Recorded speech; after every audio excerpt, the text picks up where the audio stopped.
శాంతి వాళ్ళ ఇంటికి వెళ్తే ఆ దెయ్యం అంటది, మీరు ఇక్కడికి కూడా వచ్చేసారా? మాట నాకు ఇంకా గుర్తుంది.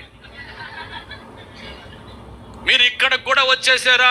మూలాపేట పెద్ద దూరమా, పక్కనే కదా, దేశం దాటి ఏమైనా పోయామో మేము, దాని బాధ దాంది. ఇక్కడికి కూడా మీరు వచ్చేస్తే ఇక నాకెవరు ఉంటారు ఇక్కడ మిగిలి?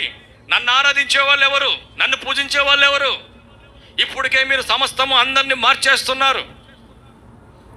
నిజమైన దేవుణ్ణి, సత్యమైన దేవుణ్ణి మీరు పరిచయం చేస్తున్నారు.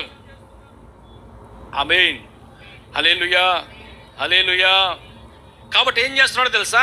శ్రమ ఎక్కువ చేస్తున్నాడంట. బాధను ఏం చేస్తున్నాడు? ఎక్కువ చేస్తున్నాడు. నీ మీద దేవుడు ఆశీర్వాదాలు ఉంటాయి నాయన. మిమ్మల్ని అలాగే వాడు వదిలేస్తే నీ భక్తి జీవితం పెరిగిపోతుంది, నీ విశ్వాసం పెరిగిపోతుంది, నీ ఆస్తి పెరిగిపోతుంది, నీ సంతానం పెరిగిపోతుంది, నువ్వు అభివృద్ధి చెందిపోతావు. సంవత్సరాలు కాదు, నెల నెలకు ఫలించి మీరు అభివృద్ధి పొందుతారు. ఆమేన్, ఆమేన్.